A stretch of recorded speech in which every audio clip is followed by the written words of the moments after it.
Welcome to UXL, where you can learn new skills anytime and anywhere.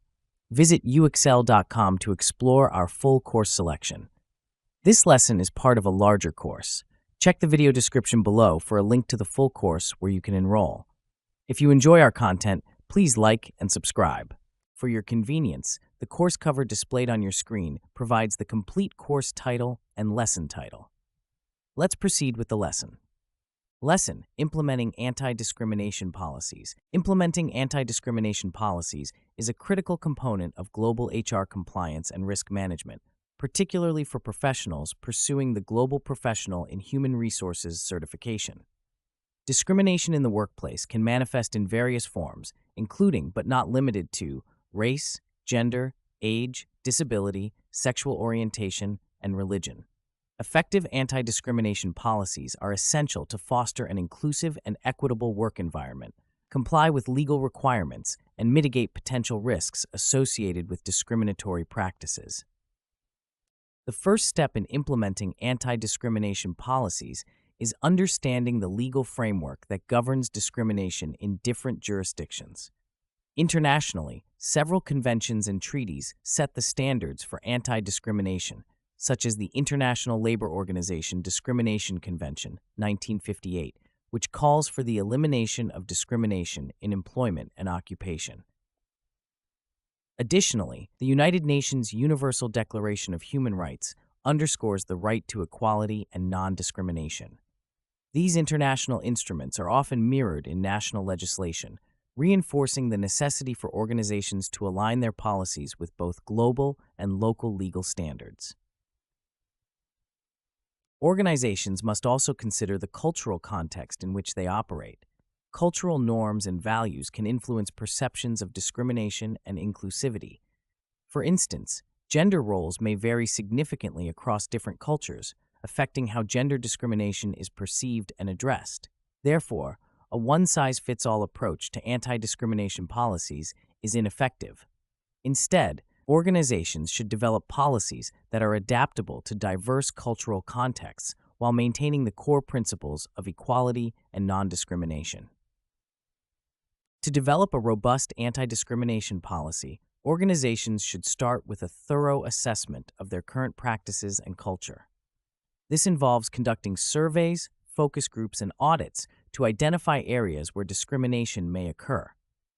For example, a survey conducted by the Pew Research Center found that 42% of working women in the United States have experienced gender discrimination in the workplace. Such data can highlight prevalent issues and guide the development of targeted interventions.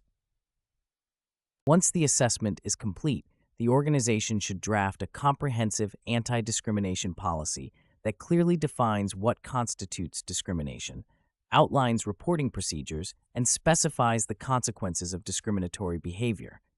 The policy should cover all forms of discrimination, including direct discrimination, indirect discrimination, harassment, and victimization. Direct discrimination occurs when an individual is treated less favorably because of a protected characteristic, while indirect discrimination involves policies or practices that apply to everyone but disproportionately disadvantage a particular group.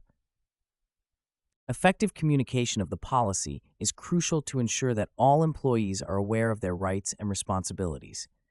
This can be achieved through training programs, workshops, and regular updates. Training should be mandatory and cover topics such as recognizing discriminatory behavior, understanding unconscious bias, and promoting diversity and inclusion. A study by the Harvard Business Review found that companies with comprehensive diversity training programs saw a 9% increase in employee engagement and a 12% improvement in job performance. In addition to training, organizations should establish clear reporting mechanisms to encourage employees to report instances of discrimination without fear of retaliation. Reporting systems can include anonymous hotlines, online reporting tools, and designated ombudspersons.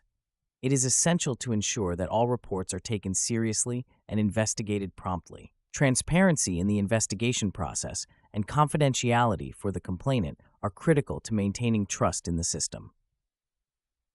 The enforcement of anti-discrimination policies should be consistent and impartial. disciplinary actions for discriminatory behavior should be clearly outlined in the policy and applied uniformly across all levels of the organization. This not only serves as a deterrent, but also demonstrates the organization's commitment to upholding the principles of equality and non-discrimination. Moreover, regular monitoring and evaluation of the policy's effectiveness are necessary to identify any gaps and make necessary adjustments. This can involve periodic reviews, employee feedback, and benchmarking against industry best practices. Organizations should also strive to create a culture of inclusion where diversity is valued and leveraged for organizational success. This involves not only preventing discrimination, but also actively promoting diversity through initiatives such as diverse hiring practices, mentorship programs, and employee resource groups. Research has shown that diverse teams are more innovative and better at problem solving. For example, a study by McKinsey & Company found that companies in the top quartile for gender diversity on executive teams were 21% more likely to outperform their peers on profitability. In conclusion, implementing anti-discrimination policies is a multifaceted process that requires a deep understanding of legal frameworks, cultural contexts, and organizational dynamics. By conducting thorough assessments, drafting clear policies, providing effective training, establishing robust reporting mechanisms, and fostering an inclusive culture, organizations can ensure compliance with global HR standards and mitigate the risks associated with discriminatory practices. These efforts not only contribute to a fair and equitable work environment, but also enhance organizational performance and resilience in a diverse global marketplace. This concludes the lesson. We trust you found this video informative and engaging. To enroll in the complete course, please use the link provided in the description below. At UXL, we are committed to your learning journey. Each course offers a certificate of completion, online support, and downloadable resource files to enhance your experience.